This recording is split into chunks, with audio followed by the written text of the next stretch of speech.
అందరికీ నమస్తే. నేను మీ Anjali. Welcome back to Anjali cooking.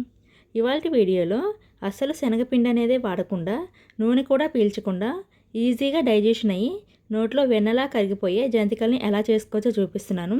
ఈ జంతికలకి అస్సలు శనగపిండి అనేది వాడమండి. శనగపిండి లేకపోయినా కూడా రుచిలో ఏమాత్రం తగ్గవన్నమాట. ఒక్కసారి నేను చెప్పినట్టుగా ట్రై చేయండి, చాలా బాగుంటాయి. ఇక లేట్ ఎందుకు, రెసిపీ ప్రాసెస్ ఏంటో చూసేయండి. ముందుగా స్టవ్ ఆన్ చేసి స్టవ్ మీద ప్యాన్ పెట్టి అందులోకి 1 కప్పు దాకా సగ్గుబియ్యం తీసుకోండి. అలాగే సేమ్ అదే కప్పుతో ఒక అరకప్పు దాకా పెసరపప్పు తీసుకోవాలి. వీటిని మీడియం టు లో ఫ్లేమ్లో వేయించుకోవాలి. పెసరపప్పు మనకి ఎర్రగా వేగిపోవాలండి. సో అంతవరకు లో టు మీడియం ఫ్లేమ్లోనే నిదానంగా వేయించుకోవాలి. సో చూశారు కదా, వేయించిన తర్వాత చూపిస్తున్నాను. ఇలా పెసరపప్పు వేగితేనే జంతికలు మంచి రుచిగా వస్తాయండి. సో ఇలా వేయించుకొని ఇప్పుడు వీటిని ప్లేట్లోకి తీసుకొని పూర్తిగా చల్లారేంత వరకు కూడా చల్లారనివ్వండి. పూర్తిగా చల్లారిన తర్వాత ఒక మిక్సీ జార్ తీసుకొని అందులోకి పూర్తిగా చల్లారిన పెసరపప్పు సగ్గుబియ్యాన్ని తీసుకొని ఫైన్ పౌడర్ లాగా గ్రైండ్ చేసుకోవాలి.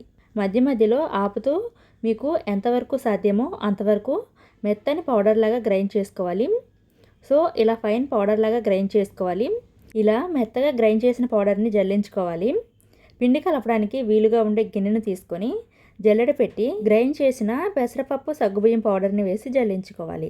మనం ఎంత మెత్తగా గ్రైండ్ చేసినా కూడా పలుకు అనేది ఉంటుందండి. సో అందుకని ఖచ్చితంగా జల్లించుకోవాలి. చూసారు కదా, జల్లించిన తర్వాత రవ్వ ఎంత వచ్చిందో దీన్ని మళ్ళీ ఒకసారి గ్రైండ్ చేసుకుని జల్లించుకోండి. ఇప్పుడు ఇందులో మనం ఏ కప్పుతో అయితే సగ్గుబియ్యం పెసరపప్పు తీసుకున్నామో అదే కప్పుతో 3 కప్పుల దాకా పొడి బియ్య పిండి తీసుకోవాలి. నేను ఇది ముందే జల్లించుకున్నానండి, మీరు కూడా ఖచ్చితంగా జల్లించే తీసుకోండి. నెక్స్ట్ ఇందులోనే 1/2 టీ స్పూన్ దాకా పసుపు, 2 టీ స్పూన్ల దాకా కారం, 1.5 టీ స్పూన్ల దాకా ఉప్పు, 2 టీ స్పూన్ల దాకా వాముని చేతిలోకి తీసుకొని క్రష్ చేసి వేసుకోండి. మీరు ఇంగ్రీడియంట్స్ క్వాంటిటీ సేమ్ నేను ఎంతైతే తీసుకున్నానో మీరు కూడా అంతే తీసుకోండి. అన్నీ కూడా ఎగ్జాక్ట్ కొలతలతో చూపిస్తున్నాను. ఫస్ట్ ఇవన్నీ కూడా పిండిలో కలిసేటట్టుగా బాగా కలపండి. బాగా కలిపిన తర్వాత జంతికలు ఎక్స్ట్రా క్రంచీగా రావడానికి 2 టేబుల్ స్పూన్ల దాకా ఆయిల్ వేసుకోవాలి.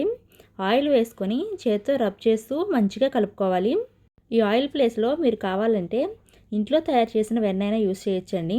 సో ఇలా 2 టేబుల్ స్పూన్ల ఆయిల్ వేసి పిండికి బాగా పట్టించిన తర్వాత ఫస్ట్ 1 కప్పు నీళ్ళు తీసుకొని మొత్తం పోసేసి బాగా కలపండి.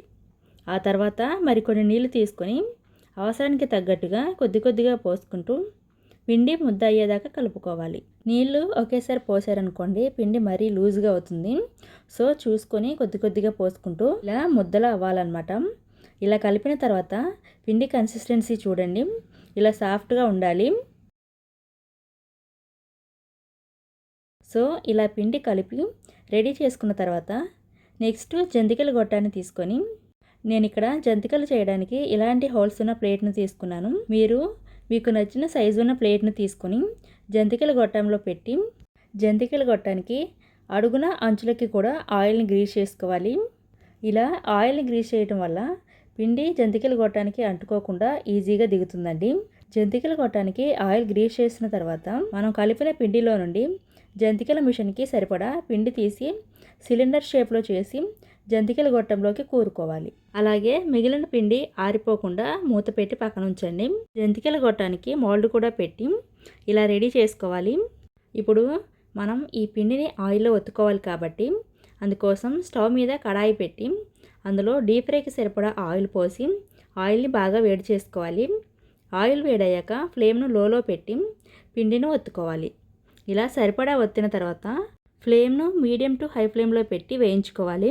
పిండి సరిపడా ఒత్తాక 1 నిమిషం ఆగి నిదానంగా రెండో వైపు తిప్పుకొని 2 వైపులా వేయించేసుకొని ఇలా మంచి కలర్లోకి వచ్చి క్రిస్పీగా అయ్యి ఆయిల్లో వచ్చే నొరగ తగ్గిన వెంటనే ఆయిల్లో నుండి తీసి పక్కకు తీసేయండి. సేమ్ ఇదే విధంగా మిగిలిన పిండిని కూడా ఫ్రై చేసి తీసుకోండి. సో అంతేనండి, చాలా రుచిగా క్రిస్పీగా క్రంచీగా సగ్గుబియ్యం అండ్ పెసరపప్పుతో జంతికలు అయితే రెడీ అయిపోయాయి. నేనైతే ఖచ్చితంగా ట్రై చేయమని చెప్తానండి, ఎందుకంటే అంత రుచిగా ఉన్నాయన్నమాట. సో మీరు కూడా తప్పకుండా ట్రై చేసి మీ ఫీడ్బ్యాక్ను కామెంట్ రూపంలో తెలియచేయండి. ఈ రెసిపీ నచ్చితే లైక్ చేసి షేర్ చేసి మా ఛానల్ సబ్స్క్రైబ్ చేసుకోండి. Thank you for watching.